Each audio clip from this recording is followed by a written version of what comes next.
ಯಾವುದಲ್ಲ, ಮುಖ ಕಮಲದಲ್ಲಿ ಸಂತೋಷವನ್ನು ಕಾಣುತ್ತಿದ್ದೇನೆ. ಸ್ತ್ರೀ ಲೋಲೆಯನ್ನು ಬಿರುದಿಗೆ ಪಾತ್ರರಾದವರು ನೀವೇ ಈ ರೀತಿಯಾಗಿ ನಗ್ತಿದ್ದೀರಂತಾದ್ರೆ ನಾನು ಭಾವಿಸಿಕೊಂಡದ್ದು ಹೀಗೆ ಸ್ವಾಮಿ. ಹೇಗೆ? ಸದಾ ತಿರುಗಾಟದಲ್ಲಿರುವವರು ಯಾವುದಾದ್ರೂ ಹೆಣ್ಣಿನ ಕುರಿತಾಗಿ ಈ ರೀತಿಯಾಗಿ ನಗ್ತಿದ್ದೀರ ಹೇಗೆ ಸ್ವಾಮಿ?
ನಮ್ಮ ನಗರದ ಹೊರಬಾಯಿ ಇರುವಂತ ಉಪವನದಲ್ಲಿ ನೋಡಿದ್ದೀಯಾ? ಹಾ ಸ್ವಾಮಿ.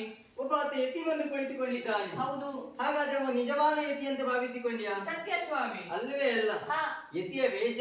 ವೇಷವ ಈ ರೀತಿಯಾಗಿ ವೇಷ ಮಾಡಿ ಕುಳಿತುಕೊಳ್ಳಲು ಕಾರಣ ಬೇಕಲ್ಲ ಸ್ವಾಮಿ? ಬೇರೆ ಯಾರು ಅಲ್ಲ, ಯಾರು? ಮೂರು ಲೋಕದ ಗಂಡು ಎನಿಸಿಕೊಂಡಂತ ಪಾರ್ಥ. ಪಾರ್ಥ? ಹಾ.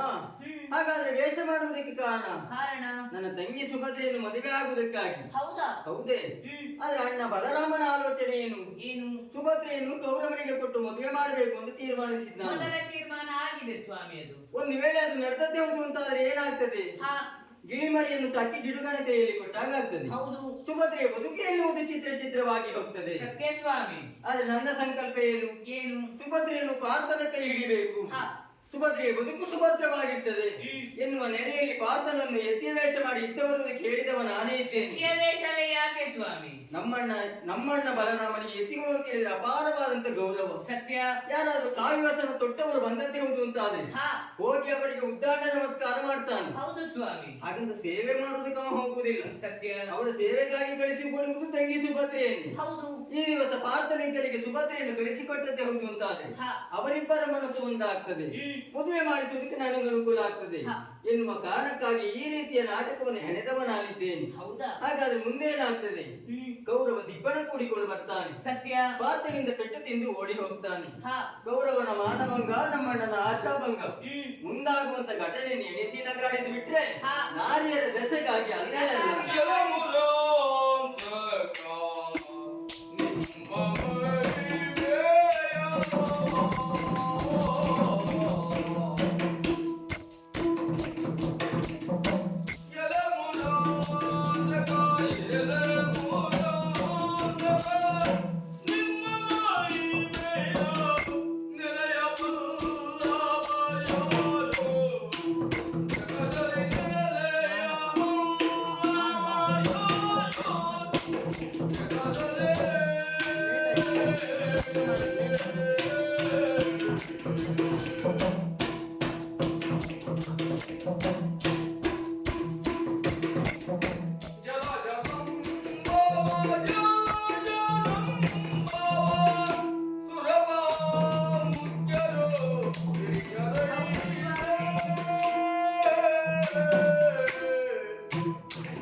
ವಲ್ಲಭ, ಇದಕ್ಕಾಗಿ ನಗಾಡಿದ್ದ. ಹೌದೇ? ಜಲಮುರ ಅಂತಕ ನಿಮ್ಮ ಮಹಿಮೆಯ ನೆಲೆ ಬಲ್ಲವರಿ ಜಗದಳು. ಹಾ ಹಾ. ನಿಮ್ಮ ಮಹಿಮೆ ಇಡೀ ಜಗತ್ತೇ ಕೊಂಡಾಡುತ್ತಿದೆ ಸ್ವಾಮಿ.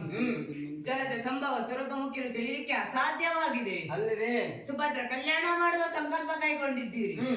ತುಂಬಿರುವಂತೆ ಈ ಮನೆಯಲ್ಲಿ ಹಾ. ಕಲ್ಯಾಣದ ನಿರೀಕ್ಷೆಯಲ್ಲಿ ನಾನು. ಆದಷ್ಟು ಬೇಗ ಕಲ್ಯಾಣವನ್ನು ನಾನು ಮಾಡಿಸ್ತೇನೆ.